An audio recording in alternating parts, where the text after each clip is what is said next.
Welcome fellow gamers, Freddy the Spartan King here, and today guys I'm bringing you the second episode of Tactics. And this time I'm gonna teach you how to win carrier assault on Operation Mortar, which basically are two ways. But before I get down to business guys, I want you to go in the comment section below and let me know what mode and map do you want to see the strategy for in the next week's episode. Also, I got a surprise for you guys. Stay tuned for tomorrow's video because it's gonna be the premiere of Battlefield 4 Worst Loadout. Yeah guys, a lot of people requested that.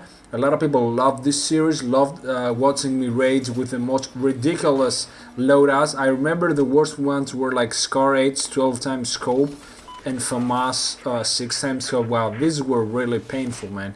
So today, tomorrow's guys, is gonna be the premiere of the first Worst Loadout episode, and I'm gonna start off that Worst Loadout series with the U100, which is horrible, I guess. So let's get down to business guys about the tactics on Operation Mortar guys. On carrier assault you don't have a lot of options. You got the attack boat approach and you got the infantry squad approach. So let's get more details on the first one. If you're using the attack boat and you need at least 2 people for that, you need an engineer repairing you and maybe have a javelin or an igla with them. You will patrol the Delta and Echo flags because these are the only ones that you can actually get. So you will own those flags. You will try with your friend or buddy, or I don't know, to own the enemy attack boat and the little bird or choppers or whatever the enemy team has on the Xbox 360 and PS3. I don't know what's happening on 64 players, man. I'm really sorry. I will try to get a next gen console at some point and experience Battlefield 4 with 64 chaotic modes.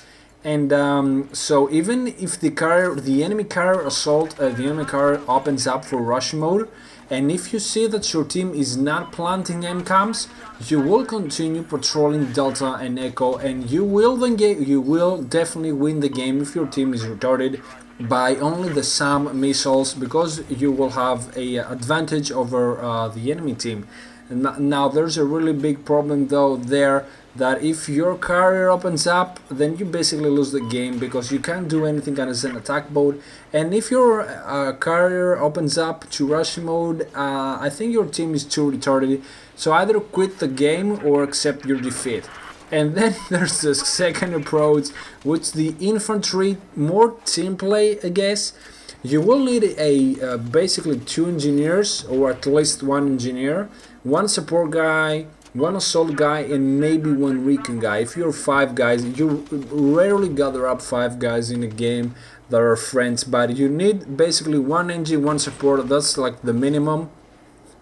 You will camp literally with claymores, tags, I don't know, motion sensors, spawn beacons, whatever you got, literally whatever you got, into the Charlie flag. You will not move from there. You will own Charlie, you will patrol the area.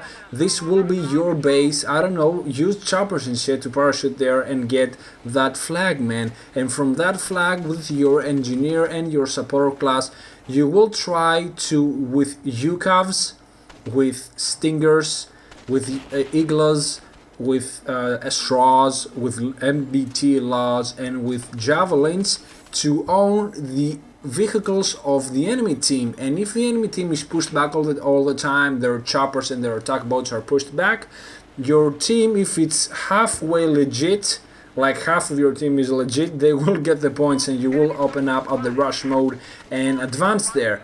Now, if your team gets pushed back on the carrier, you will have to change classes. Basically, go assault everybody and maybe 1 recon and try and defend those MCAMs. Now, if the enemy carrier opens up, you will obviously push in with really like grenade launchers, flashbangs, and all that stuff with the assault classes, and maybe a spawn beacon to not parachute because it takes a lot of time. So I don't want to drag this video long, guys. Tell me again in the comment section below, what do you want to see in the next week's episode, and stay tuned for tomorrow's Worst Loadout with the U100. And guys, remember to leave a like if you enjoyed this video, and as always, stay boss. I'm out.